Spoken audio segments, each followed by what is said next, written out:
Thank you everyone for joining us today for our workshop using AI-driven simulation practice for clinical coaching skills. My name is Alice Tang, and I'm Assistant Chief for Education at Weill Cornell in the section of hospital medicine. And I've been very interested in feedback culture since I started as an attending about 10 years ago. And in my work, I've been trying to figure out ways to change the feedback culture so that it's less stigmatized in medicine. And so for the past decade, I've been working on creating faculty development programs and clinical rotations, which embed coaching within the clinical training environment. So I'm really excited to share our work with SIMCoach to try to address this faculty development of coaches within the clinical training environment. And I wanted to introduce Todd Cassese, who's going to be co-presenting with me today. Thanks, Alice. I've really enjoyed working on this with you and with our team at Sketchy. My name is Todd Cassese. I'm an internist by background. I'm a former Senior Associate Dean for Medical Education, currently a professor of teaching and medicine at Cornell, along with Alice. I also run my own medical education consulting business called Meta Cognitive Strategies, and I'm looking forward to working with you during the process today. Great. So we do consult for Sketchy. A lot of it is regarding this work, but Todd and I developed the content for today's talk, and so it was not influenced by Sketchy. We wanted to first start by introducing our larger SIMCoach team, our collaborators Justin Choi and Shira Sachs at Weill Cornell, as well as Ronnie Nandiwada at University of Pennsylvania. And Todd and I have been working very closely with Ben Muller, who's the Chief Content Officer at Sketchy. And so I'm going to pass it to Ben to introduce himself and tell the story of how SIMCoach came to be as well.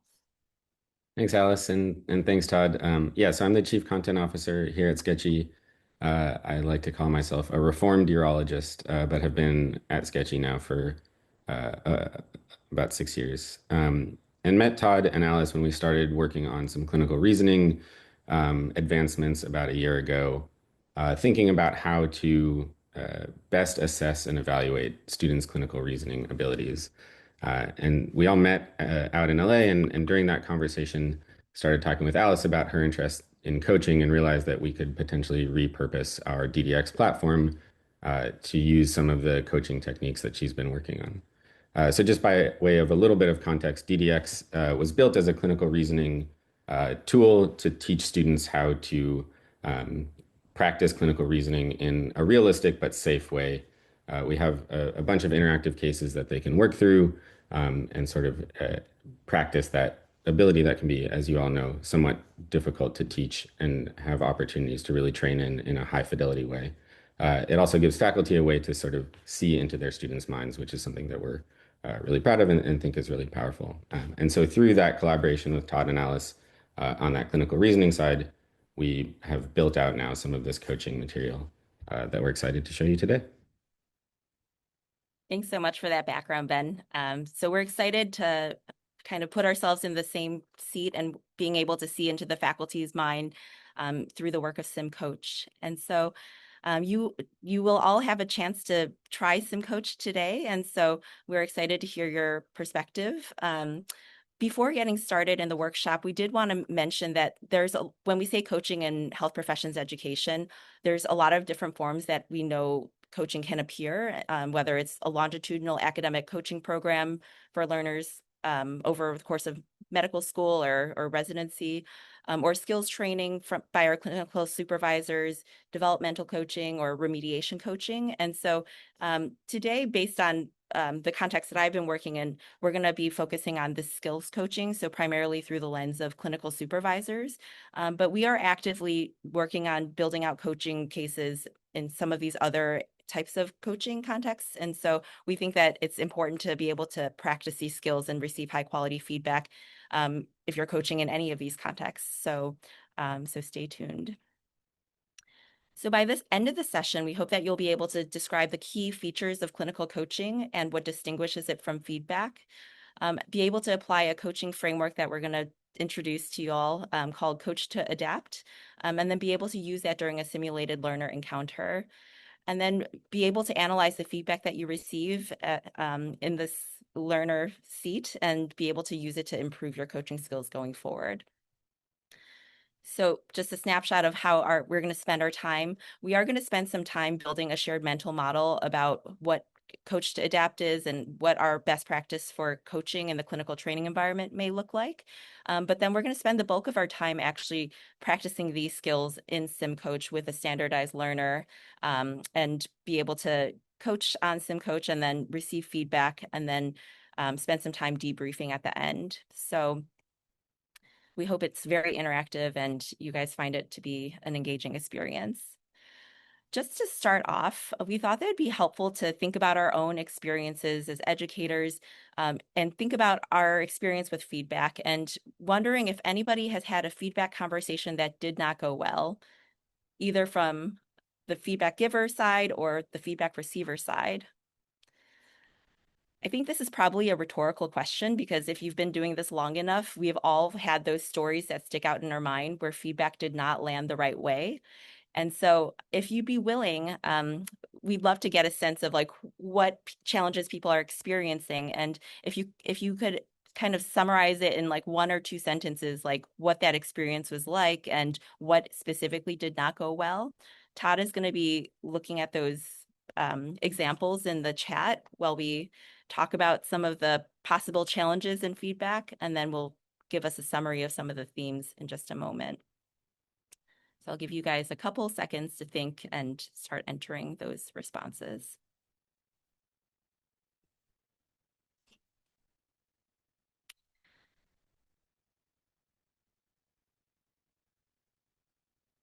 So while folks are entering that, I think a lot of times when we think about feedback, I think the premise that we've learned, the feedback sandwich, that was what was taught for many years.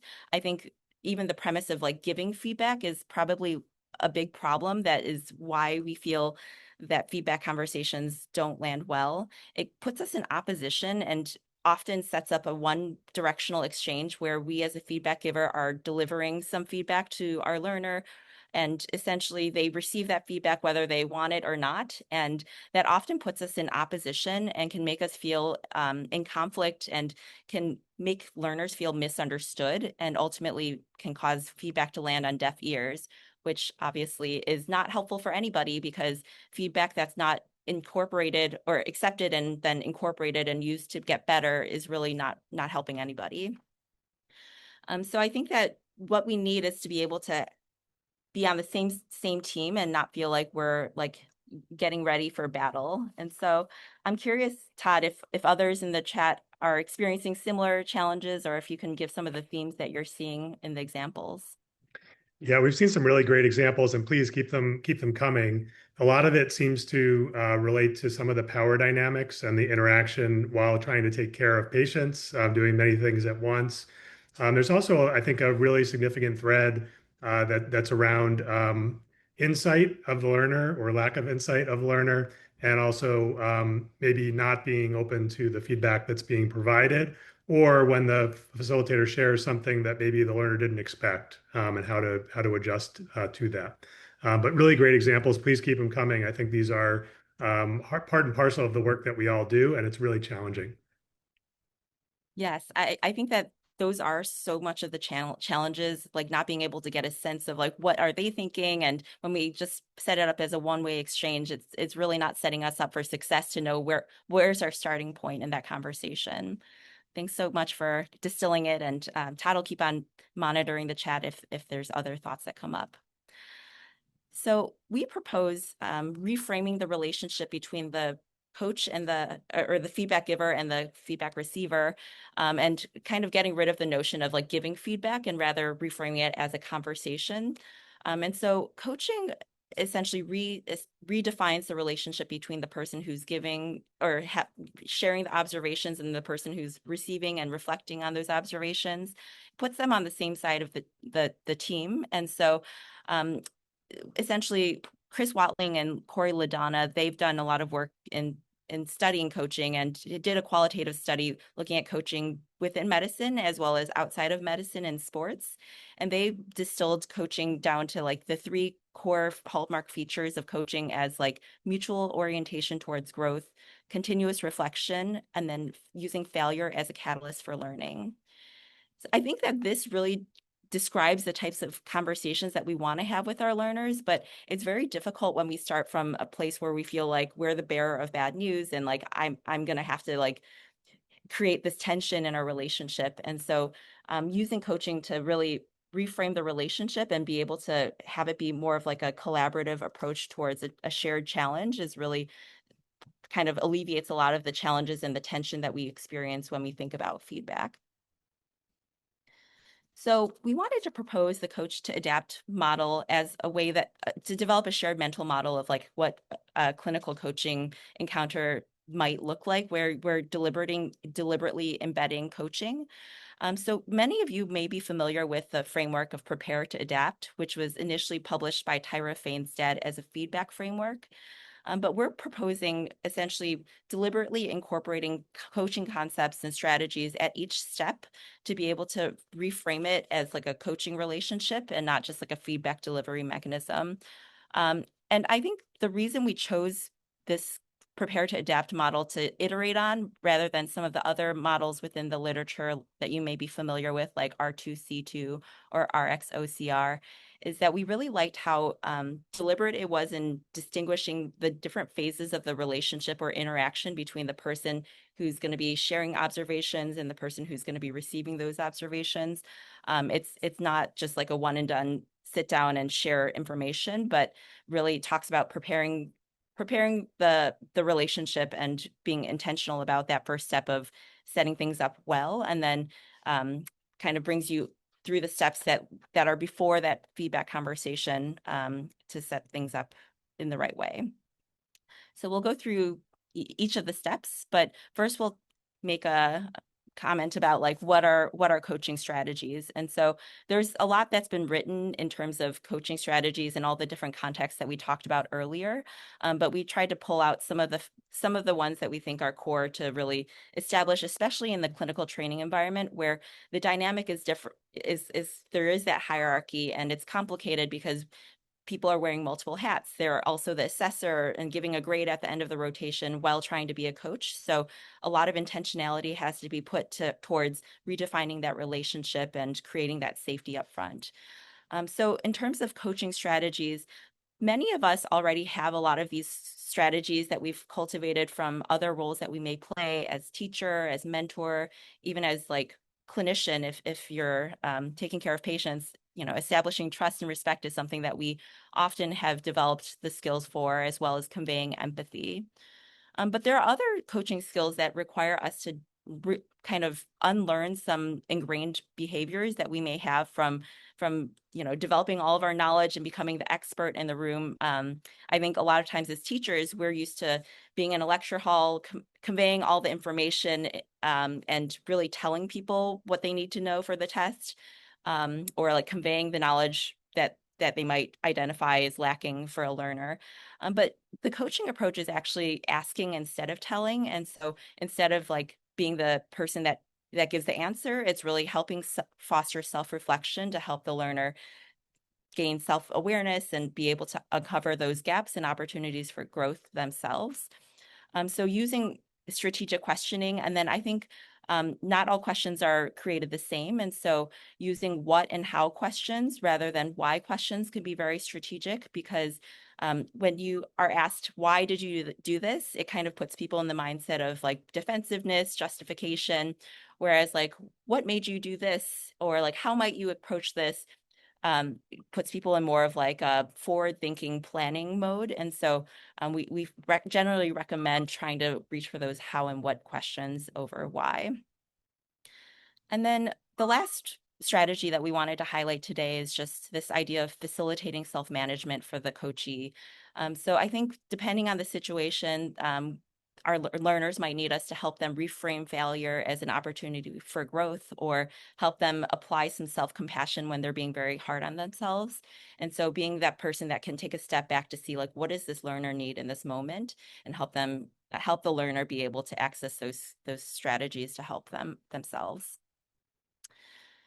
So as we apply those coaching strategies to the prepare to adapt framework, the first step is often the step that is skipped because we're very busy in the clinical training environment, but I think is really the most important step in order to set things up for success so that the feedback lands the right way later on. And so this is like essentially before any observation has happened, before you have a chance to really judge the learner, building that safe, trusting relationship, understanding who they are as people, what do they hope to accomplish, what are their goals, and then really being intentional and explicit about like how you view your role within their development, that you're there with your coaching hat on and not really as an assessor, like giving them a grade, but really your feedback is meant to help them grow, and you're not just there as, as the assessor. And then once that trusting relationship is foundation is built, then moving on to like, okay, we know you want to get to this outcome down the line. Like, what does success look like for you?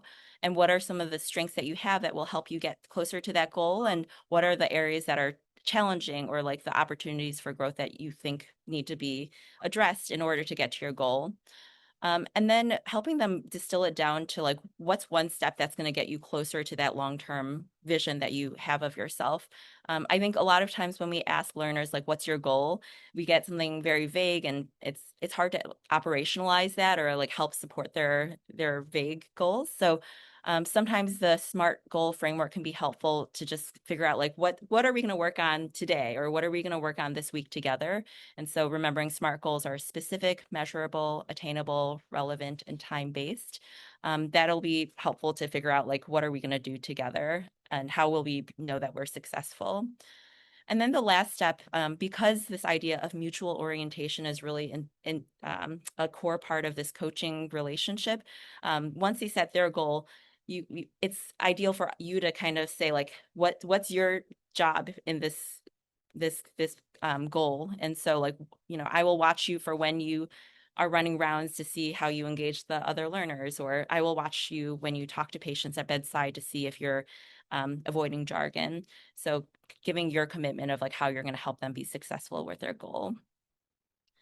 The next step is the perform step. And so this is where you're taking those high quality observations to inform your later conversation about feedback. And so the best tip I have is really just like be ready to take notes, because the more granular, specific feedback that you can provide to during that feedback conversation, probably the more useful it'll be to the person you're trying to coach. And so so I think that we know that high quality feedback is specific and timely and based on direct observation is the best, and being able to include those like specific phrases, I think is particularly useful.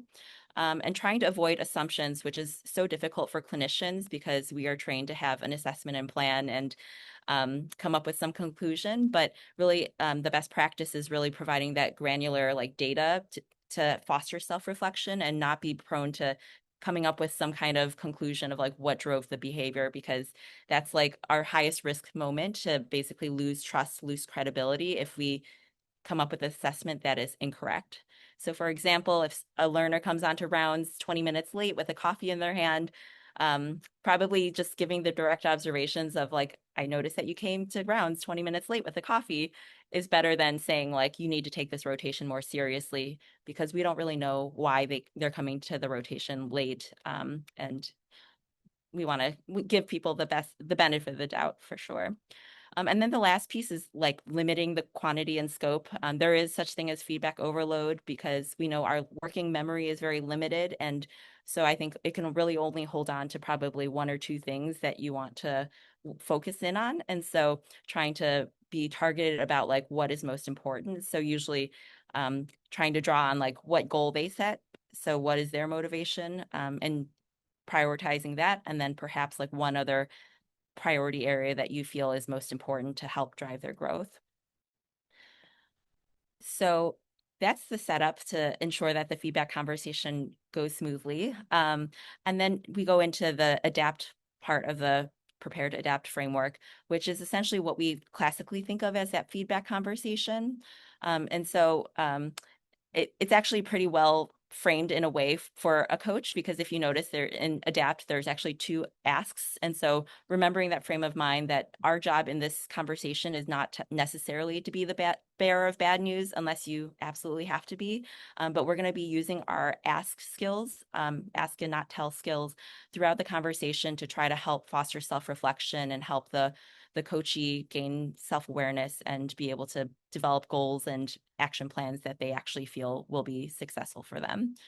So starting with a broad ask, like how did that go? How was the past week? And then going specifically towards strengths. I think a lot of learners will automatically go towards like what did not go well, but specifically asking them like what did go well? What were you proud of this past week? And having them give a couple examples. This is really important for building their confidence. But after they share a couple of their strengths, this is also a very important opportunity for you as the coach to build your credibility and trust. And so you would ideally come prepared with many observations about the strengths that you've observed. Like, oh, I noticed that you're really building strong relationships with your patients and you're calling the family members every day to update them. And, this is really incredible. This is like really important for that trust building, that you're a credible source of feedback because you've been observing and you know what's going on. Then after the strengths, talking about opportunities for growth, you could start broad again, like what do you wish went differently? And if they kind of hit the nail on the head with like what you wanted to talk about, you can go towards like brainstorming and asking like, how is this landing and how is this going to inform your action plan for the next week going forward? But if they don't quite talk about the thing that you think is like a high priority item to talk about, it's okay to give some context. So if you wanted to bring it back towards like, oh, during our first meeting, you had mentioned that you wanted to improve time management on rounds, you can kind of like point them towards what you specifically want to talk about, that context, and then see if they can self-reflect in that way.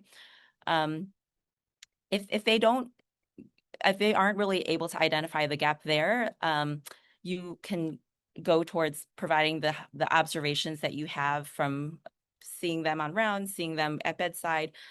We do recommend, if possible, to ask permission prior to sharing the observations, because sometimes people are just not in the right frame of mind to be able to hear that information, and like they're really exhausted, or there was like a acute patient event that really is not putting them in the headspace to be able to hear your observations in that moment. And I think that's okay. I think that's probably better to just take that pause and regroup when they're able to hear it than to plow forward and have it land on deaf ears. So giving those granular observations, like I noticed the patient became frustrated when you asked to teach back.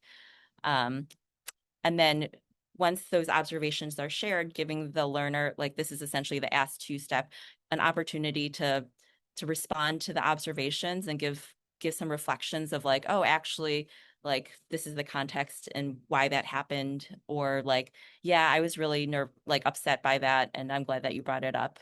And then once they're able to kind of process that experience, then moving towards like brainstorming, how is these observations going to affect what you do in the next week? What might bring you 10% closer to your goal? Trying to move them towards action, towards planning for the future. And then ultimately asking them like what they want to set as their goal going forward, and then how you can support their goal. So I think that we went through a lot, and I wanted to just pause to see if there are any questions in the chat or anything that needs clarification. Todd, are you seeing anything? Wonderful discussion in the chat. Lots of really great questions and comments, and people sharing some expertise and alternative ways of perhaps doing some of these same skills. So I'm really excited for people to dive in and give this a shot as well. Awesome. Thanks so much. I'm looking forward to reading all the comments. So I'm going to turn it over to you, Todd, to get us set up so that we can practice some of these skills on SIMCoach. Thanks, Allison. Such an amazing job of synthesizing so much into a short number of slides and giving people a way to access coaching, some of whom have immense experience and some of whom are just learning some of this content for the first time. This is your opportunity, regardless of where you are. You're here on this webinar, and we're excited to have you. And you now have the opportunity to try out our SIMCoach case. And we are really looking forward to your experience in it and sharing some of your comments. This is also the most complex part of our webinar today, where we're going to ask you to actually log in to the Sketchy platform and the SIMCoach platform. So there's two things we're going to do here. We're going to put it in the chat. The first one basically has the username, the login name you're going to type into Sketchy, and the password that you're going to use. And you can see up there that essentially, for most people, it'll be first name dot last name at sketchy.com. But there is this link to a Google spreadsheet that will show you what your username is. Anyone who registered will find their name there. If you don't see your name there and you're having trouble logging in, just go ahead and put something in the chat. And we have lots of people who will help you find your login. Thanks, Alice, for putting that there for people to find. I'm going to give people a minute, but once you find your username and password, you're then going to navigate to that second link there that you see. That's the actual Sketchy website. And that now is also in the chat from Alice. Thank you. Then you're going to go ahead and log in. If you're having difficulty, Ben is going to be our point person. He's going to be the one to chat with, and he'll be able to help you get in. I do see some people who are having trouble getting into the Google Doc itself, so maybe we need to modify some of the settings on that. Again, if you are having trouble, we can also send you your link directly. In addition, just wanted to point out for those who really can't get onto the platform because of either you're in transit, you're unable to do that at the moment, that's perfectly fine. I actually recorded myself doing this coaching case, and we'll share the link for that in a moment. But you'll be able to follow along and then get a sense of what the platform does and what type of feedback you get at the end. So again, once you are able to get in, now that we have reset the settings for the Google Doc, you should be able to do that. And we'll move to the next slide, Alice. Once you're in the DDX system, and hopefully that'll be good in a moment for all of you. Again, if you just scroll up in the chat, you'll see Alice's link to both the Google spreadsheet as well as the Sketchy platform. Today, you're going to be having the opportunity to coach Pat. Pat is a 28-year-old intern that you've been working with. And again, you're going to be engaging with Pat. Just to be clear about this, Pat is a highly trained AI model who is set to play an intern and will be interacting with you as you provide the coaching. We can move to the next slide. When you get into the system, this is what you'll see. The first thing that we encourage you to do, it's there on the top right, is to maximize your window so that you can really have a full screen view of what you're doing. There's a lot of information that you're going to see available to you, and that's all background information about Pat and about your experience working with Pat over the first week. And this is important because that's going to be able to provide you with the observations that you may want to share with Pat during the coaching session. What you can do is if you see on the left-hand side where it says copy paste details for coaching here, you can take any information, you can type it in or copy and paste that information into that box. That box will follow you throughout the case so that you're able to refer back to that information. There's no other way to get back to this screen if you move on into the coaching scenario, but those notes that you take there will follow you in. I'll move to the next slide. This is what the interface looks like. Right now, it's a chat-based feature. So you're going to type your message at the bottom, and then Pat will respond in a text message. However, we do have the ability to do this by talking. We're not going to encourage you to use that setting right now. It'll be much easier if you do the text-based approach now. There is also a hint button on the side there. So if you're feeling stuck and not sure how to move forward, then you can go ahead and hit the hint button. And I saw a question here, can Pat see my notes? No, Pat does not see the notes that you're taking unless you bring up the comments that you are writing notes about. Thank you for that question. All right, move to the next slide. When you are done with your coaching session, and we'll let you know when the timing is up, you're going to get to this stage. And what happens is that the AI system is actually going to be scoring you, but more importantly, providing you with feedback on some things that you can do that you did well and things that you can improve on in the coaching scenario. It will provide you with a score as well, and we'll talk about the score in a minute. But again, it does take about a minute or so for that feedback to come up. So just be patient while you're waiting for that. We can move to the next slide. Eventually, this is what you'll see when you finish that case and you have your feedback available. You will see a percent score. What I want to say to all of you is none of us will be looking at your percent score or judging you in any way. This score is not important. It actually is not validated in any way. It is something that we're working on in the back end and still with this version have to show you.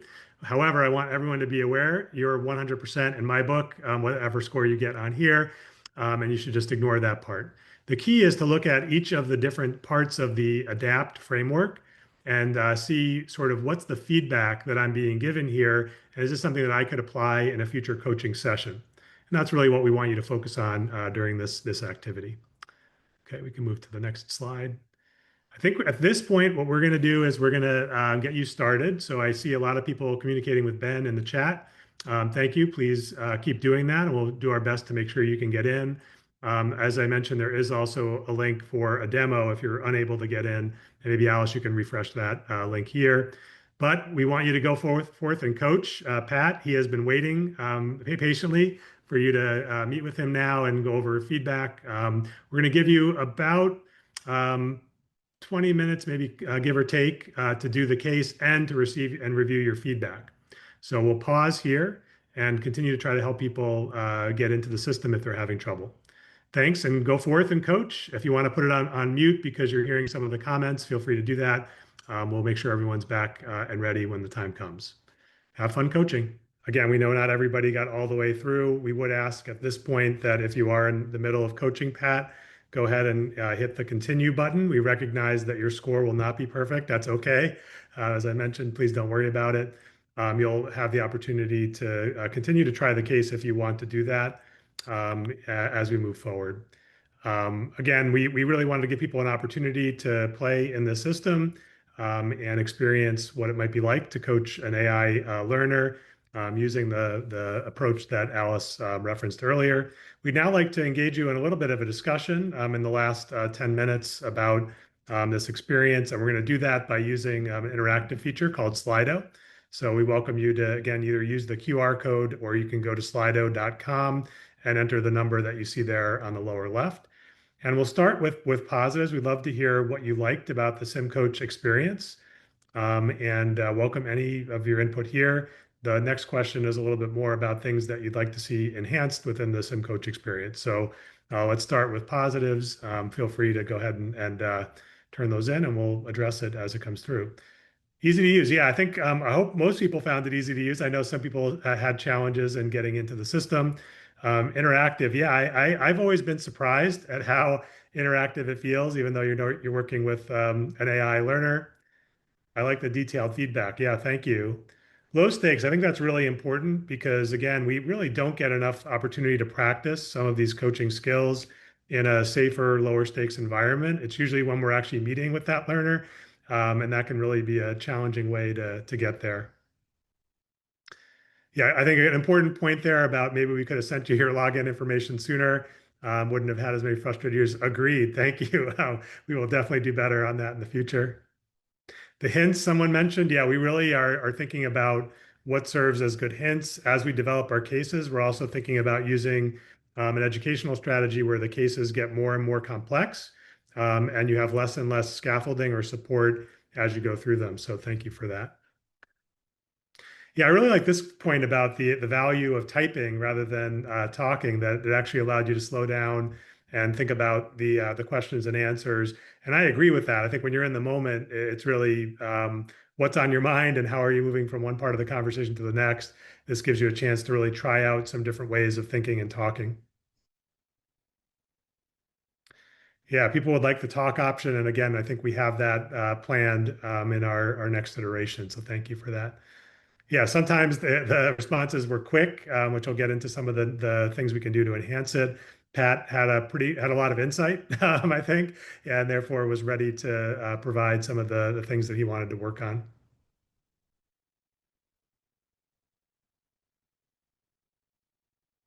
Realistic responses to open questions. Yeah, this is something we spent a lot of time in the build on, which was, not just having more traditional AI responses that aren't super helpful and aren't reflective of reality. So I appreciate that you saw that. Good. Well, we're going to continue to look at these. You can continue to enter it, but I would like to move on. Oh, I see a couple of participants still typing. I'll let them finish. Thank you. Yeah, I love this part. I can experiment with questions I may not use with a real person. I think that's really valuable, right? We all have different strategies and approaches to this, and being able to try something that may not be in our usual wheelhouse in a way that then we can get feedback on, see how it landed. That I think is really important. Thank you. Yeah, a little less organic. I think that's certainly true. It doesn't mirror all of the human interactions one might have. Perfect. Okay, let's move on to our next question. And again, this is really what didn't you like, or more importantly, what would you do to enhance this experience?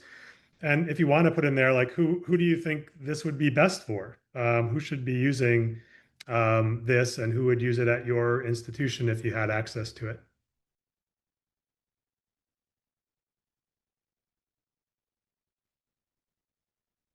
Best for residents. Yeah, great. I think that's really interesting to think about those who are, getting coaching often, but are also in the position of working with more junior learners, whether they're more junior residents or interns or students. I think that's really important. And the residency faculty, I agree. Having your core faculty be really well tuned on this would be nice. Those who are starting their coaching career, yeah. So we are building more complex cases that may be more effective for those who are more experienced as coaches.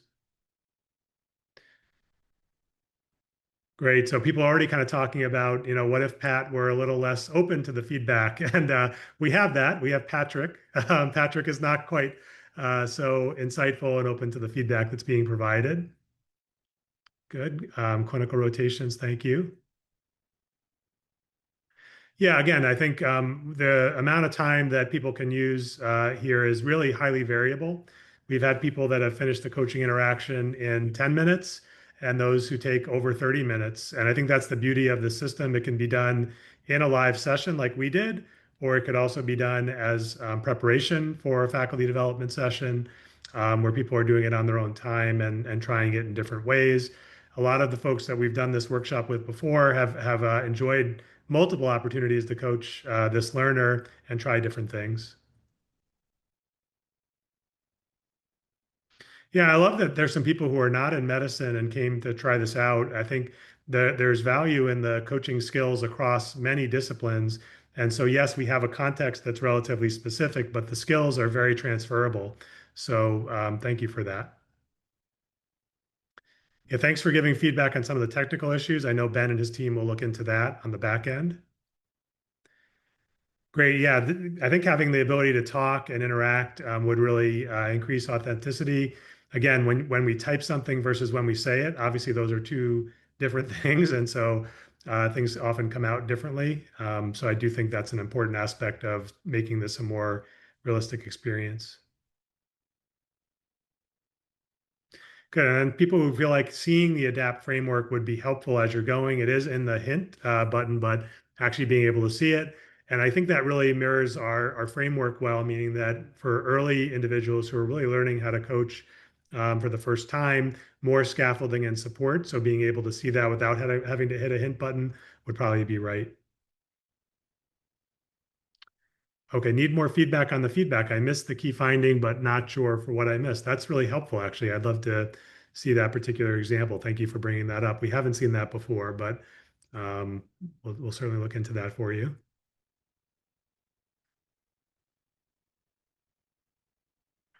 Yeah, great. So I think we heard early in the session about people feeling like maybe the learners aren't open to our feedback, they aren't ready for our feedback. And a lot of being a good feedback receiver is understanding what's happening on the other end of that feedback. So we have heard from people that maybe having early learners go through these types of modules and do the coaching may help them actually receive feedback in the future. So thank you for that. I'm going to switch gears. We do have a brief poll that we want you to have access to here. So again, we would welcome you taking a moment to fill this out. Lots of different opportunities for how we might connect with you all moving forward. And as we continue to work from idea or prototype into having something that might be more of a product. But we're really thrilled that you were able to join us. Hope you found value in the content that Alice taught earlier and then having a chance to practice. You'll continue to have access to this case should you want it, Ben. Any sense of how long the access will remain open? You'll have it for a month. A month, great. So a month of access. We encourage you to give it a try and feel free to reach out to any of us if you would like to talk with us more about this. Thank you. Really appreciate your time, attention, and effort and bearing with us for those who had technical issues. And again, this is a novel way we're trying to bring coach training out to individuals and give them a chance to improve and get feedback on the skills that they very rarely are observed doing, and even more rarely get feedback on how to do that better. And really appreciate everybody tuning in. Have a great day.